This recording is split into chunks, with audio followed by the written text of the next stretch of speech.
Olá, colegas. Eu sou Ângelo Freire e iniciei esse ano pensando um pouco diferente. De que forma eu poderia estar mais próximos de todos vocês, nossos colegas. Então, como nas quintas-feiras eu estou produzindo sempre um caso clínico, nas segundas-feiras nós vamos estar aqui nesse ambiente discutindo de uma forma despojada, discutindo de uma forma tranquila sobre alguns conceitos, sobre filosofia da endodontia, sobre a importância da endodontia, sobre de que forma nós devemos conduzir um tratamento, sobre como receber um paciente, utilizando a sabedoria e o conhecimento. Nós podemos discutir sobre muitas coisas. A endodontia é uma especialidade muito vasta em termos de filosofia, conceito e comportamento. Apesar de muita gente pensar que é sempre a mesma coisa, não. Existe uma variação muito grande de um paciente para o outro. Existe uma variação muito grande de um tratamento, anatomicamente falando, para o outro, na condição de cada situação que nós encontramos. Então, às vezes, eu fico me perguntando, será que nós estamos realmente usufruindo de toda essa evolução da endodontia? Nós estamos fazendo a endodontia como ela realmente deve ser feita? É interessante isso. Mas por que eu pergunto isso? Porque, para mim, a endodontia ela é a mãe da odontologia. Ela é a base da pirâmide. É ela quem vai dar condições, e isso digo dentro da odontologia restauradora. É a endodontia que vai dar todo alicerce do ligamento periodontal, a saúde do aparelho de inserção, né? Para que o dente possa ser bem restaurado e ser devolvido ao sistema estomatognático para desenvolver as suas funções e a sua estética. Não adianta você ter um sorriso maravilhoso, não adianta você ter uma prótese muito bem realizada em cima de um canal infectado, em cima de um dente com sintomatologia. Então, é a base da pirâmide, quer queira, quer não. É ela quem vai dar condições do dente ser bem restaurado ou não. E às vezes, em discussões, em congressos, em bate-papos, sem querer julgar, eu só faço avaliações, nós não podemos julgar, mas às vezes eu fico vendo assim discussões em termos técnicos, nós estamos muito presos à condição técnica da instrumentação, esquecendo que o mais importante é a parte estrutural. A parte estrutural envolvendo, claro, também a biologia. É o que eu chamo. A endodontia, ela passa por vários processos. Dois deles são fundamentais. São a natureza biológica e a natureza fisiológica. A biológica lida com a reparação, com a cicatrização, né? Com a saúde. A estrutural é a fisiológica. A fisiológica lida com o quê? Com toda a parte do alicerce do dente. E quantas vezes nós vemos colegas tratar dentes ali ainda por cima de cárie, restaurações antigas, infiltradas. Você faz a endodontia nessas condições. O clínico às vezes não tem um microscópio e vai deixar também tecido cariado ou vai cortar mais tecido saudável do que deve, enfraquecendo, fragilizando mais esse dente. Então, será que nós estamos usufruindo realmente de toda essa evolução, a incorporação, a integração da tecnologia com a microscopia, utilizando todos esses recursos? Isso me remonta a fazer uma avaliação da medicina. Hoje nós vemos que a medicina ela é bem mais previsível. Ela não deixa passar nenhuma dúvida. O paciente não é liberado do hospital se ainda existem dúvidas. Ele só é liberado se ele estiver realmente curado. Ele pode voltar a ter o mesmo problema depois, mas naquele momento ele se encontra curado. Será que nós estamos liberando o nosso paciente dentro do nosso consultório em cima desse conceito de previsibilidade? Será que o que nós estamos fazendo vai ser importante para o próximo profissional que vai realizar o próximo passo? Porque todo dente tratado endodonticamente, ele precisa receber uma restauração. Será que você está dando condições do profissional fazer realmente uma boa restauração? Então, a endodontia sendo a base, o pilar, né? A estrutura maior da saúde, para o desenvolvimento da mastigação e do sorriso, da estética, né? Ela merece ser bem mais criticada, ela merece mais atenção em alguns pontos que eu considero importantes. E um dos pontos importantes tem início quando você recebe o paciente no seu consultório. Você tem que entender o que é que o paciente quer com o tratamento. É aquilo que eu disse no início. Nós temos que ser sábios, né, utilizando a sabedoria para entender que o paciente, naquele momento, ele precisa do seu apoio. Ele está buscando você, que tem um problema. Nós temos que ser pacientes, nós temos que ouvir o paciente. Não adianta você dizer o que você pensa. Primeiro ouça o paciente para você determinar o diagnóstico e traçar o planejamento, o plano de ação. Uma endodontia, como qualquer outro tratamento, sem um plano de ação, ela pode sofrer algumas consequências que podem comprometer o resultado. Tem que ter o planejamento. Você tem que entender qual é o dente que você vai tratar. Você tem que entender quais são as condições que aquele dente se encontra. Você tem que entender quais são as condições biológicas, orgânicas que o paciente se encontra. Tudo isso faz parte de um processo que envolve aí o planejamento. A partir daí, vem uma pergunta que nós temos que fazer.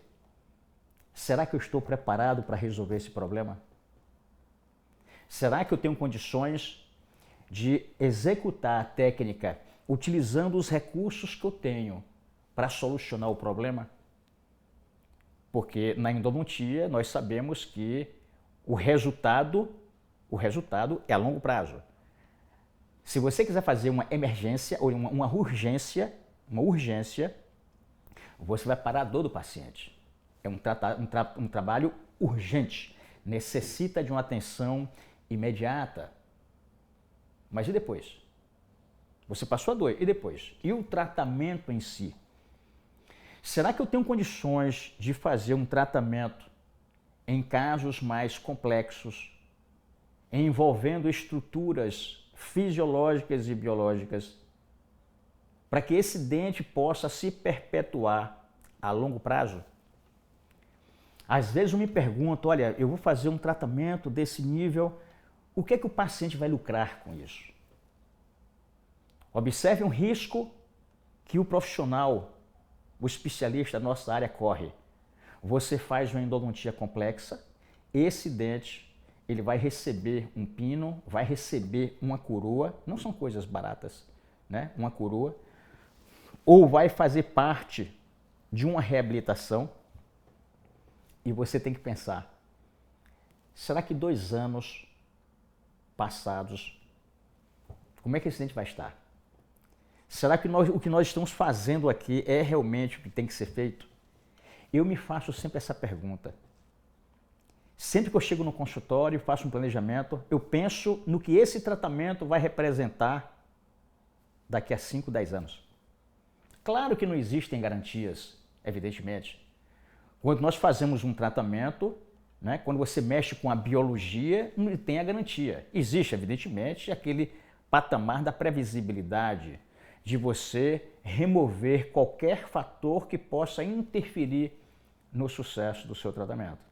Mas será que nós estamos eliminando todos esses fatores? Será que as ferramentas que eu estou utilizando são ferramentas suficientes para obter o controle da infecção? Porque eu vejo muita gente dizer, não, mais importante do que a tecnologia é o conhecimento. Interessante isso. Eu acho que o conhecimento é a base de tudo, mas sem tecnologia você não coloca o conhecimento em movimento. Por exemplo, você tem o conhecimento de obter o controle da infecção. Você tem o conhecimento. Mas como é que você obtém o controle da infecção se você não tem ferramentas próprias para isso? Como é que você consegue o controle da infecção? Tudo isso nós vamos ver em outros capítulos. Como obter o controle da infecção de uma forma precisa. Vamos discutir sobre isso. Mas o que eu estou querendo colocar é em relação ao plano de ação. Será que eu estou preparado para fazer esse tratamento? O paciente sai do seu consultório, no outro dia ele liga com dor. esse dente vai receber uma prótese. A dor, ela pode até acontecer, não é uma coisa comum.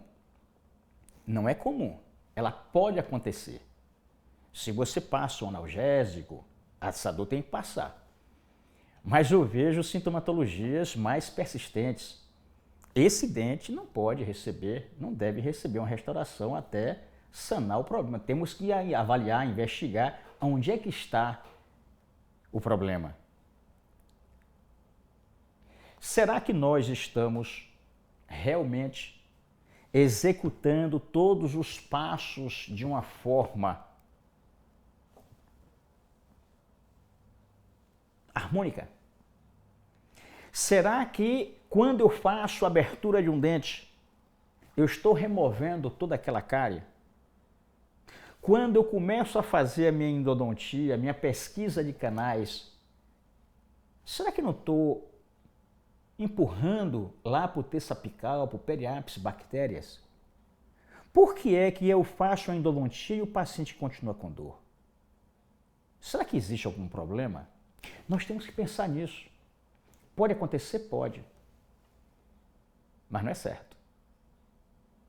Acontece por ações, né? Por ações que envolvem movimentos que não deveriam existir.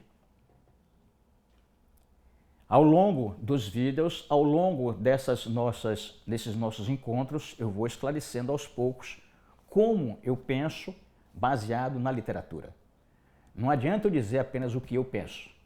Tem que ser baseado, né, em evidências científicas. E tudo aqui vai ser discutido dessa forma. Então, quando nós selecionamos um dente, nós temos que entender o que esse dente representa para o paciente. O que esse dente vai receber depois do tratamento. Existe um processo periodontal? A semana passada eu recebi aqui um paciente que estava com dor em um dente e que acusava de uma forma precisa que a dor era naquele dente. Quando eu fui fazer uma sondagem, não descobri nada, mas não tinha por que ele estar sentindo dor. Era um processo periodontal. Eu removi, eu fiz uma pequena raspagem periodontal. No outro dia liguei para ele e tinha parado tudo. Se eu fosse talvez intempestivo, ou se eu tivesse um pouco menos de conhecimento, eu teria aberto aquele dente.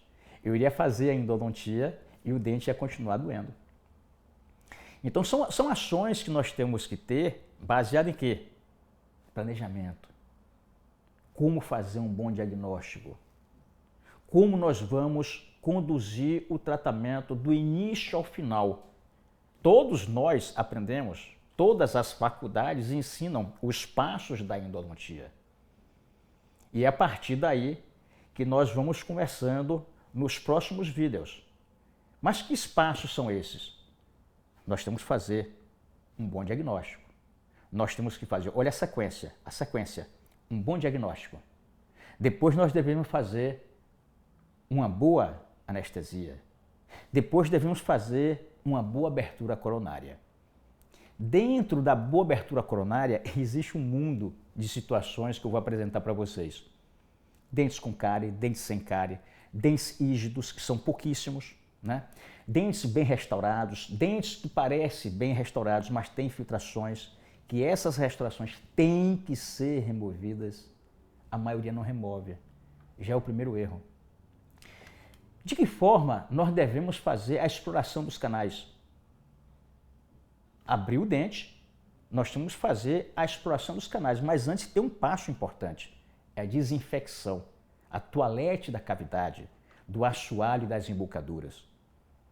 A exploração do canal, de que forma nós devemos explorar o canal sem conduzir bactérias para o terço apical e, em consequência disso, para o periápice, promovendo assim a sintomatologia. São aqueles casos de, tinha uma lesão, o paciente não sentia nada, você disse que precisava fazer o canal, ele fala isso, doutor, eu estou com esse dente há 15 anos, o senhor mexeu, começou a doer. Por quê?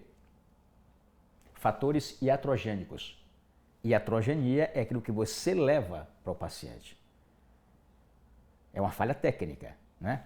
Então, fazemos a exploração. Depois, conceito de pré-alargamento. Por que o pré-alargamento é importante? Nós vamos ver. Assistam os próximos episódios que vocês vão ver. Depois vamos fazer o Glide Pads. O que é Glide Pads? É a parte mais importante que precede a endodontia. É através do Glide Pad que você não vai errar. Você vai remover todas as interferências, vai marcar o caminho para que o seu instrumento chegue no seu limite de trabalho. E a odontometria? Em que momento eu tenho que fazer a odontometria?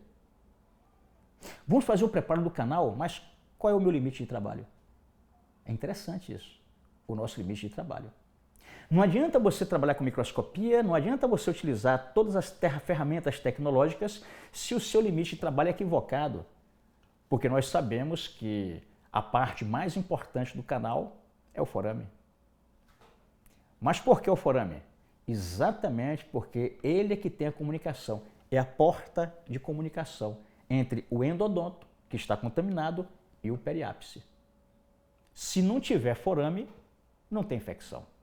Nada passa para os tecidos vivos. Depois que nós fazemos o preparo do canal, vamos obturar? Não, não vamos obturar. Vamos fazer as manobras, né, que antecedem a obturação do canal e que vocês vão ver. Depois vamos obturar o canal. Bom, obturou o canal, aí terminou. Não. A endodontia ficou mais elástica. É isso que eu falo. Nós temos que traçar um plano de ação. Após a obturação dos canais, o que nós temos que fazer? A qualificação daquela dentina. A remoção de qualquer fator que possa interferir na adesão dos materiais adesivos. Nós temos que lavar, qualificar, dar um polimento e depois vamos blindar. Podemos colocar um pino de fibra de vidro ou podemos fazer um núcleo de preenchimento. Acabamento, restaurações, coroas, aí já é com a próxima especialidade. Mas nós temos que favorecer os profissionais a fazer um trabalho muito bem feito. Por exemplo, quando você conclui um dente, você faz o núcleo de preenchimento. O clínico, ele não vai precisar remover todo aquele material, porque você já fez isso. Faz parte dos procedimentos prévios da endodontia. Ele vai remover parte daquela resina e vai dar o acabamento. Ele vai dar a escultura, vai dar a cor. A parte da fisiologia você já fez, que é a questão estrutural. Então, tudo isso, eu creio que são assuntos muito bonitos, são assuntos muito vastos e muito polêmicos. E é por isso que eu quero, para talvez aqueles mais novos, eu quero tirar algumas dúvidas, né? E vou também levantar algumas dúvidas. Eu quero conduzir as dúvidas, porque são as dúvidas que vão fazer você chegar a ter as suas certezas. Se você faz ainda uma coisa na dúvida, é meio complicado. Então, por exemplo, se você tem certeza de que você está fazendo a endodontia da mesma forma há muito tempo e acha que está indo muito bem, eu creio que você deveria colocar um pontinho de interrogação. Será que eu posso melhorar? De que forma eu posso melhorar os meus procedimentos? Muita coisa mudou. Tudo aquilo que a gente faz, tenha certeza, estamos fazendo um pouquinho aquém. É uma questão de concepção e de recurso. Então, eu vou parar por aqui para não ficar muito extenso e na semana que vem eu volto com um novo tema. Foi um prazer estar com vocês. Tchau.